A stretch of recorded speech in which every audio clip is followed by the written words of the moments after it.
The rehearsal dinner was already underway when the chapel doors slammed open. Every head turned. My fork froze halfway to my mouth. There, backlit by the evening sun, stood a man I barely recognized from old photographs. My biological father, Marcus Sullivan, the man who walked out when I was 2 years old and never looked back. Till now. He smiled like he'd just arrived fashionably late to a party he'd been invited to all along. "Sweetheart," he said, his voice carrying across the silent room.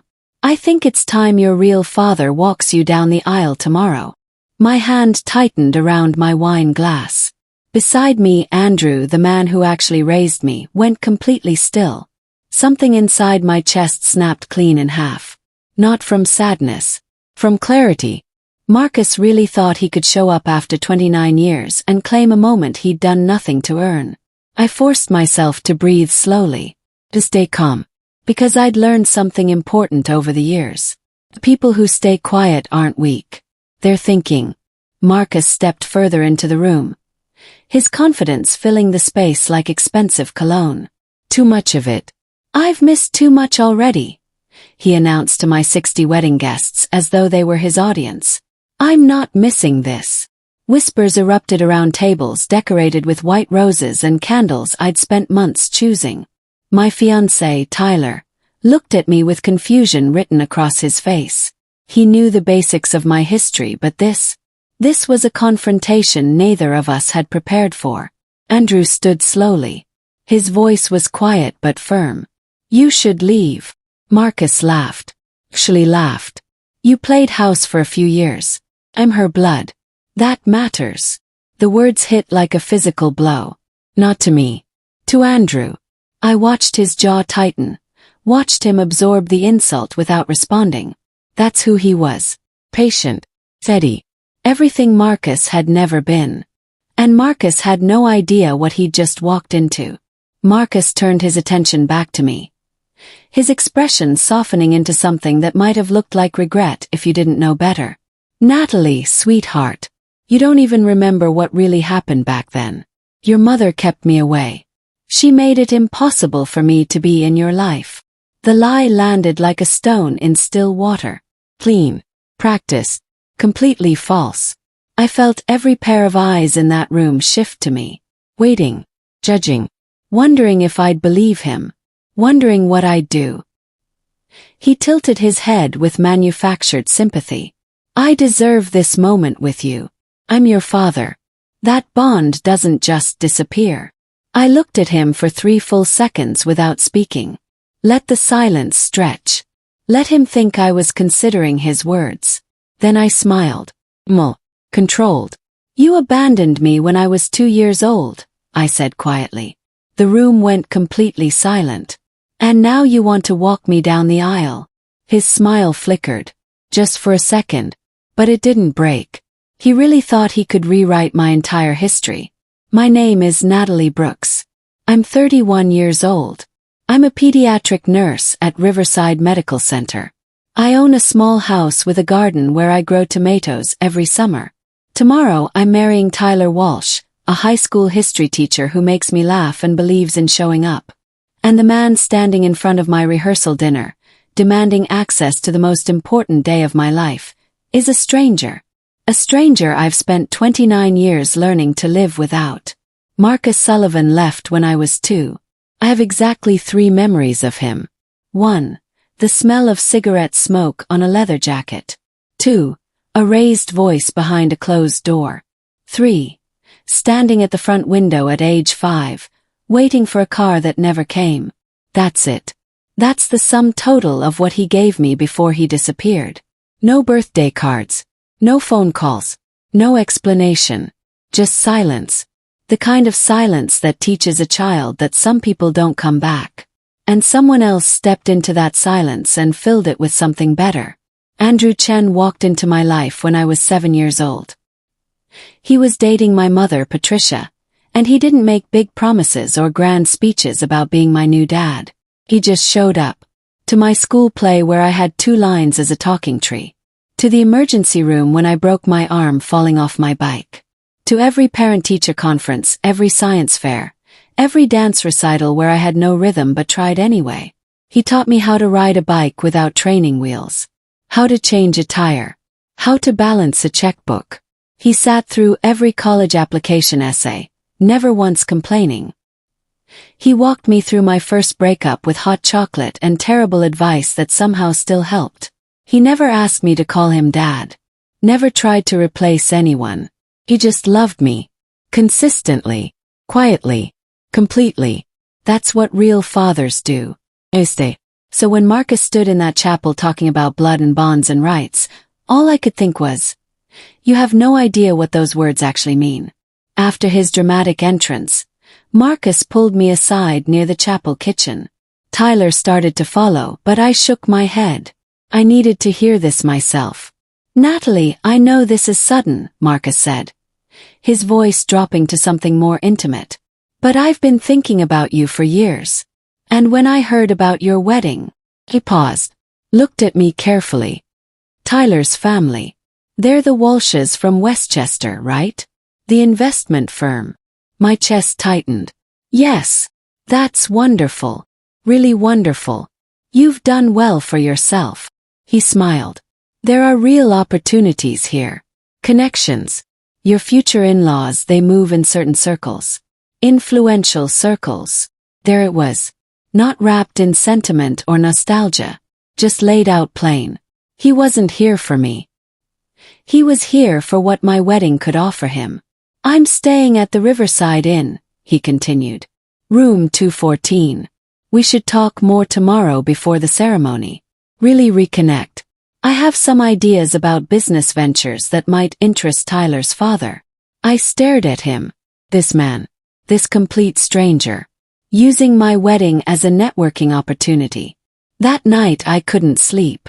I sat in the dark living room of the house Tyler and I had just bought together, staring at nothing, replaying every word Marcus had said.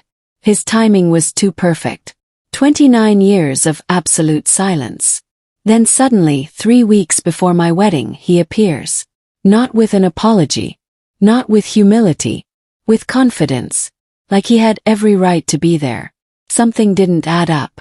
I pulled out my laptop and started searching. Social media first. Marcus Sullivan had minimal online presence. Facebook account with 23 friends and no posts for 8 months. An old LinkedIn profile listing him as a business consultant, with no company affiliation. No recent employment history. I dug deeper. Public records. Court filings.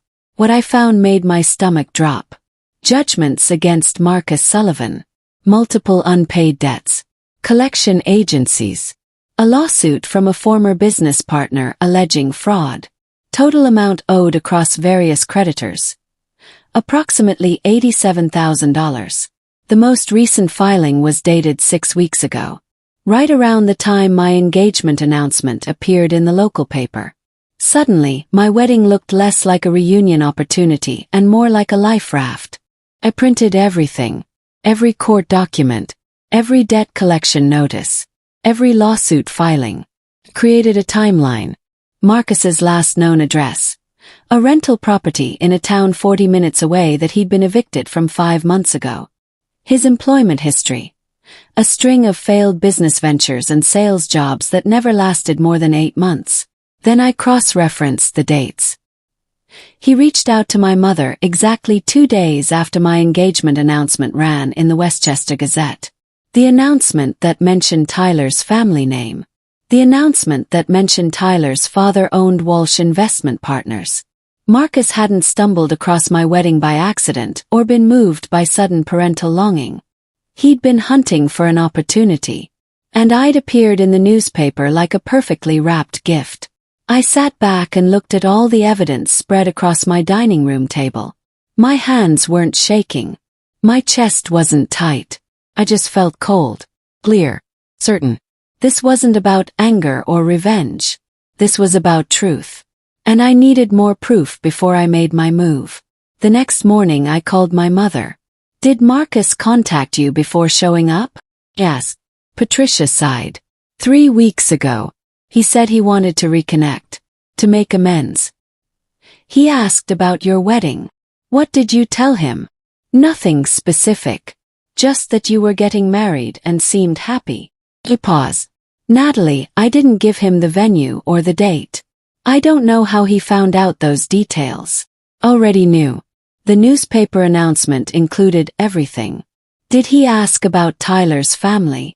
Another pause. Longer this time. He asked what Tyler did for work. And where his family was from. I thought he was just making conversation. Mom, he's in debt. Serious debt. And he's using my wedding to try to make business connections with Tyler's father. I heard her sharp intake of breath. Oh God. Natalie, I'm so sorry. If I'd known. It's not your fault. But I need you to tell me the truth about why he left. The real reason. What she told me confirmed everything. Marcus hadn't been kept away. He'd chosen to leave. Chosen his freedom over his family. No one made that choice for him. I spent that afternoon doing something I never thought I'd do. I hired a private investigator. Not an expensive one. Just someone who could verify what I'd already found and dig a little deeper. By 5 o'clock I had confirmation. Marcus had been reaching out to people on social media. Not to me. To mutual acquaintances. Asking about my fiancé's family. Their business. Their connections. He'd contacted the Riverside Inn and specifically requested a room during my wedding weekend after somehow obtaining the venue information. He'd booked the cheapest room available and put it on a credit card that would probably be declined when checkout came. He wasn't even hiding his intentions well. He was just counting on no one looking. Counting on emotion to cloud judgment. Counting on a daughter who'd been abandoned to be so desperate for her father's attention that she wouldn't ask questions. He'd miscalculated. Badly. I wasn't desperate for his attention. I was a grown woman who'd built a good life without him. And I'd learned from the man who actually raised me that love isn't claimed. It's earned. Through years of showing up. Through consistency and sacrifice and choosing to stay even when things get hard. At breakfast the next morning I tested something. Marcus had invited himself to join Tyler and me at a cafe downtown. He showed up 12 minutes late, apologetic and charming. Traffic, he said, though we all knew it was a 5-minute drive from his hotel. I waited until after we ordered. Then I said carefully, I've been thinking about what you said. About walking me down the aisle. Marcus's face lit up instantly. Too fast. Too eager. Like a man who'd just been offered exactly what he wanted. Really? Natalie, that would mean everything to me. I want to make sure it's right though, I continued. This is a big day. Important people will be there. I watched his eyes sharpen with interest. Tyler's whole family. His father's business partners. The mayor of Westchester is coming. Tyler's godfather is a state senator. Marcus leaned forward. That's wonderful. Really wonderful. You should be so proud of the life you're building. He didn't ask how I was feeling. Didn't ask about my dress or the ceremony or anything about me. Could you send me the guest list? He asked. I'd love to know who's attending. There it was. Confirmation. Why do you need the guest list? Tyler asked, his voice careful. Marcus smiled easily. Just curious. Want to know who I'll be meeting. Natalie's new family and all. But his hand was already pulling out his phone. Ready to take notes. Ready to research. Ready to plan his approach. I saw Tyler's expression shift. He was finally seeing it too. The way Marcus looked at my wedding like it was a business opportunity rather than a celebration. Actually, I said, I'm still deciding about the aisle walk. There's Andrew to consider. He's been in my life for 24 years. Marcus's smile tightened. Of course. But I'm your real father. Surely that counts for something. That connection is biological. It's permanent. Permanence requires presence, I said quietly. You've been absent for 29 years. His expression flickered. Just for a moment, the charm cracked and something harder showed underneath. Your mother made that impossible. No, I said. She didn't. You had my address. My phone number. 29 years to send a letter. Card. Anything. You chose not to. Tyler reached for my hand under the table. Marcus sat back recalculating. Well, we can discuss this later. The important thing is I'm here now. That afternoon, I met with Andrew at the house where I grew up. The same house he and my mother still lived in. The same house where he'd helped me with homework at the kitchen table and taught me to make his grandmother's lasagna recipe. You don't have to do anything you don't want to, he said quietly. We were sitting on the back porch where he'd taught me to identify constellations when I was 9. If you want Marcus to walk you down the aisle, I understand. He's your biological father. That means something. It doesn't mean anything, I said. Not compared to what you've done. Andrew looked at me with those steady brown eyes that had watched me grow up. I don't want to cause problems, Natalie. This is your day. Your choice. That broke me more than anything Marcus had said. Because Andrew was still putting me first. Still choosing my peace over his own feelings. Still being exactly what a father should be. You're not causing problems, I said. And you're not losing anything. I promise. He studied my face. You have a plan. It wasn't a question. I have the truth, I said. And I know exactly what to do with it. I made one phone call. To Tyler's father, Benjamin Walsh. I'd always gotten along well with Benjamin. He was a sharp businessman who'd built his investment firm from nothing and could spot a con artist from a mile away. I need to tell you something about my biological father, I said. Then I explained everything. The debts, timing, the questions about guests and connections. The fact that Marcus had already tried to find Benjamin's office address through mutual acquaintances. Benjamin was quiet for a long moment. Then he said, "Thank you for telling me. I appreciate your honesty. I'm going to handle this tomorrow," I said. At the wedding. Publicly. It won't be subtle. Good, Benjamin said. Some people need public accountability. And Natalie, you're handling this exactly right. Tyler's lucky to marry someone with your spine. That night I couldn't eat. Couldn't focus. Tyler kept asking if I was okay. I showed him everything. Every document. Every debt. Every piece of evidence I'd gathered. His face went dark. We can cancel, he said. Postpone until this is resolved. No, I said. He doesn't get to take this day from us. He's taken enough. Tyler pulled me close. Then we do it your way. Wedding morning arrived bright and clear. August 14th. The ceremony was scheduled for 4 o'clock at Riverside Chapel, the same place where Tyler and I had our first date at their Valentine's fundraiser 3 years earlier. I got ready in the bridal suite with my mother and my 2 best friends, Olivia and Sienna. They'd known me since college and knew the whole story. Are you sure about this? Olivia asked while helping me into my dress. A simple A-line gown with lace sleeves that my grandmother's seamstress had spent 2 months perfecting. I'm sure, I said. My phone buzzed. Text from Marcus. Ready for our big moment. I'll meet you at the chapel entrance at 3:45. Can't wait to walk my daughter down the aisle. I stared at the message. At his assumption.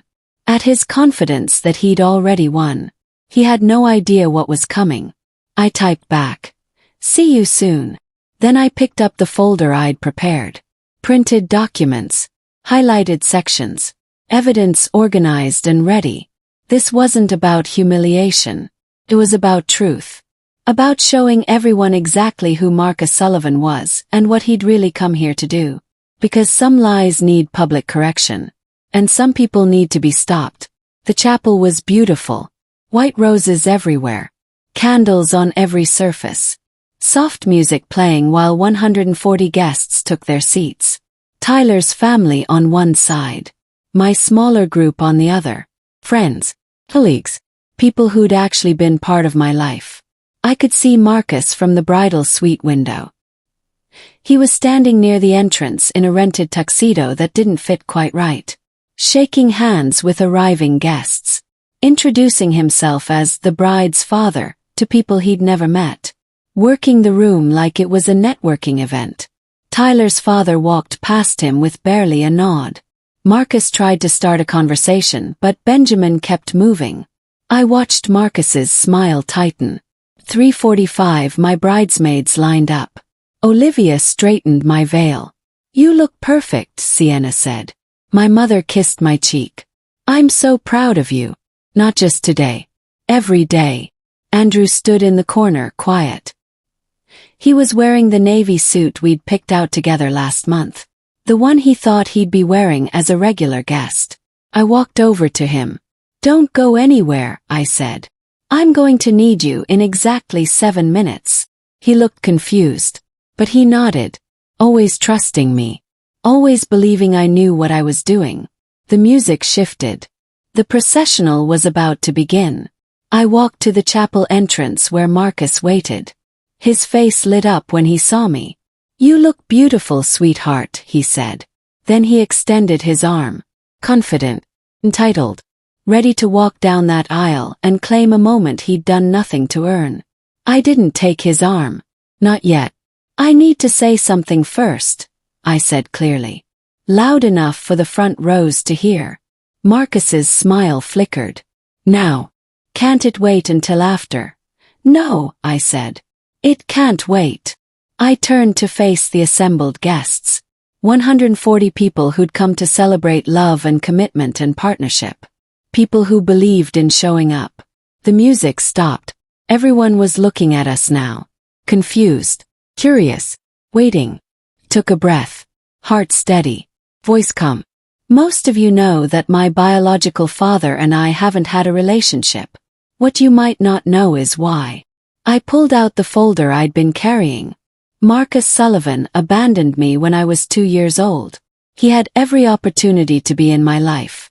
He chose not to. Gasps rippled through the chapel. Marcus's face went pale. "Natalie, this isn't the time. And he didn't come back because of regret," I continued. My voice never wavered. "He came back because he's $87,000 in debt. And he saw my wedding as an opportunity." I held up the first document. Court judgment from Hudson County. Unpaid debt of $32,000. The chapel had gone completely silent. Lawsuit from a former business partner. Fraud allegations.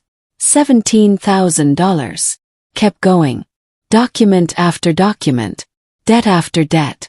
Evidence of a man who'd built his life on shortcuts and schemes and leaving before the consequences caught up.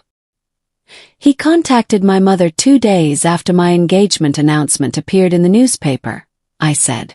The announcement that mentioned my fiancé's family name. The announcement that mentioned Tyler's father's business. I looked directly at Marcus. His face had drained of all color. He asked for the guest list. He researched everyone who would be here. He didn't come back for me. He came back for connections. For networking. For opportunity. Tyler's father stood up. The murmur of conversation stopped instantly. "Is this true?" Benjamin asked Marcus directly. Marcus opened his mouth. Closed it. No clever words. No smooth explanations. Just silence. The room turned against him in that moment. I could feel it. The shift. The realization. The disgust. That's not, "I love my daughter, this is all a misunderstanding." But no one was listening anymore. The illusion was shattered. The performance was over.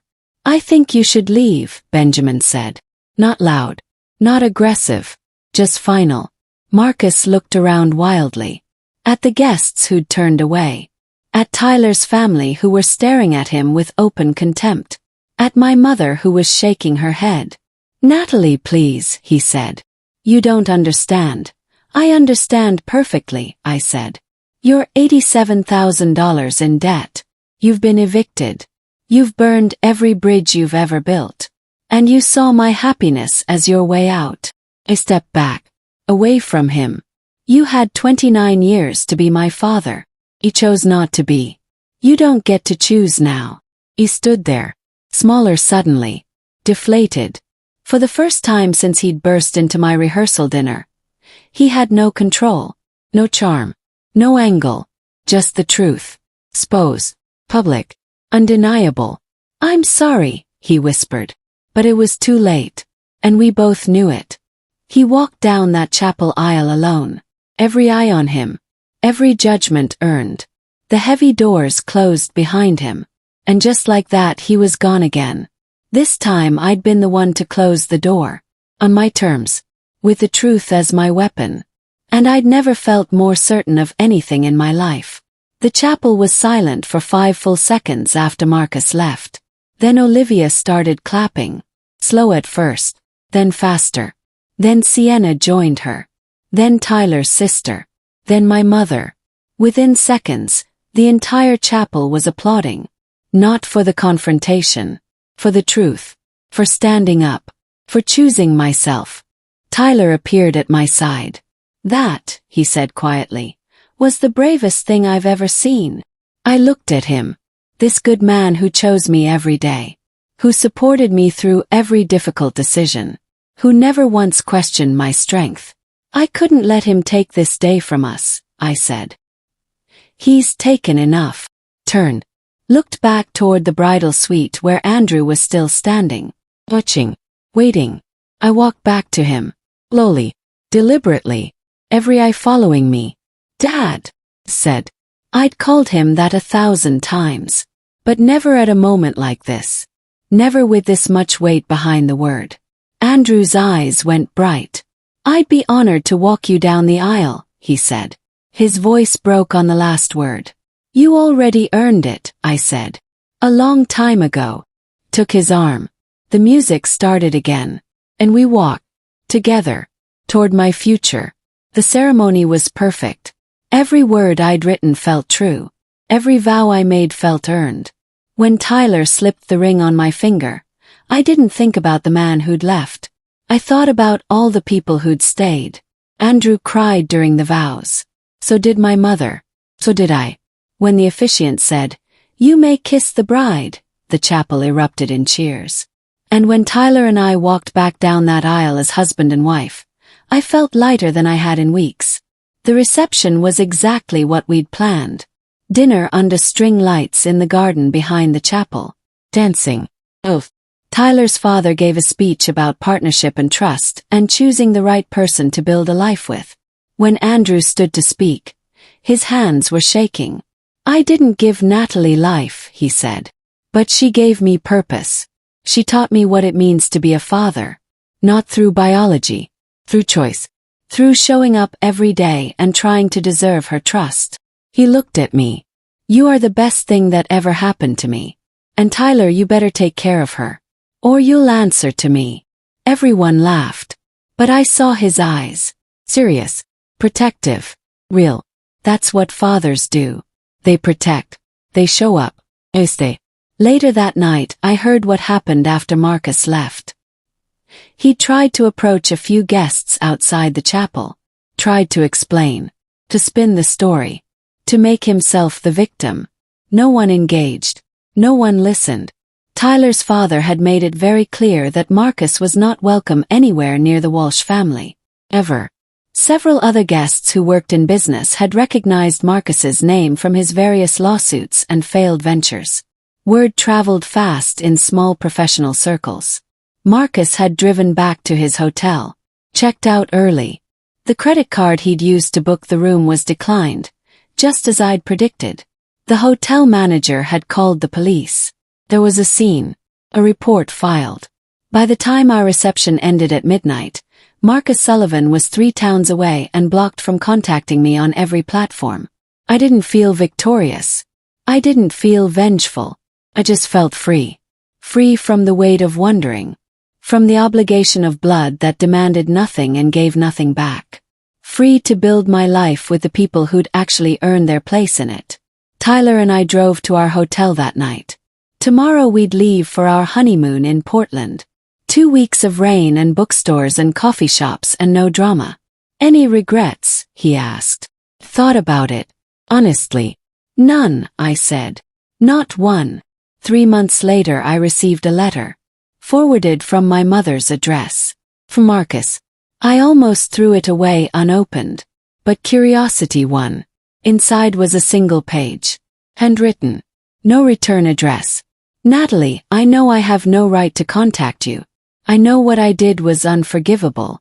You were right about everything. The debts, the motives, all of it. I convinced myself I deserved a second chance. That blood mattered more than history. I was wrong. You didn't owe me anything. You never did. I'm not asking for forgiveness. I'm not asking for anything. I just wanted you to know that watching you stand up for yourself that day, that was the first time I felt proud to be connected to you, even though I had nothing to do with who you became. You're stronger than I ever was. I hope you have a good life. Marcus. I read it twice. Then I put it in a drawer. Not in the trash. Not on display. Just in a drawer. Where it couldn't hurt me, but I could find it if I ever needed proof that truth matters. That standing up matters. That choosing yourself is never the wrong choice. Andrew and I met for coffee the Sunday after I got back from my honeymoon. Same cafe we'd been going to since I was 12. Same order. Black coffee for him. Vanilla latte for me. You seem lighter, he said. I am, I said. Closing that door. Finally. It helped. He stirred his coffee slowly. I never wanted to replace him. I hope you know that. I just wanted to be there. However you needed me. You replaced nothing, I said. You filled a space that was empty. You showed me what a father actually does. And I'm grateful every day that you chose us. Chose me. He reached across the table. Took my hand. Easiest choice I ever made. We sat there in comfortable silence. The kind of silence that comes from years of showing up. From trust built slowly and steadily over time. From love that doesn't need constant proof because it's already been demonstrated 1,000 different ways. I'm thinking about changing my last name, I said. Not to Walsh. I like my name. But I wanted to ask you something. Andrew waited. Would you mind if I legally added Chen? Natalie Brooksgen. So there's no question about who raised me. Who my real father is. He cried. Right there in the cafe. Didn't even try to hide it. People ask me now if I regret how I handled Marcus. If I could have been kinder. More private. Less confrontational. My answer is always the same. Well, some people deserve private grace. Quiet forgiveness. Space to make amends away from judgment. Marcus wasn't one of them. He came into my life publicly. Dramatically.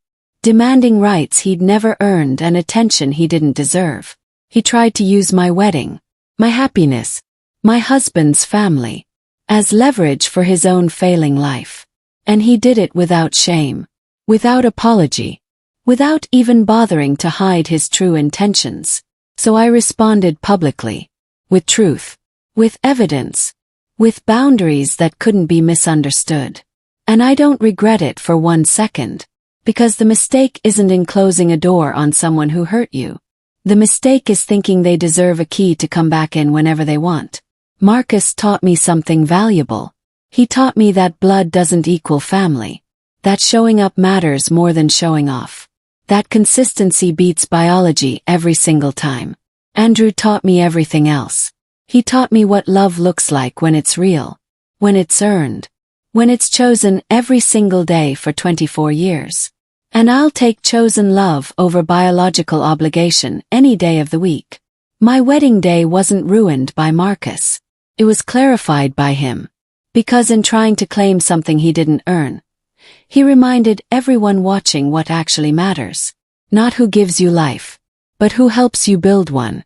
And in the end, that's the only family worth having.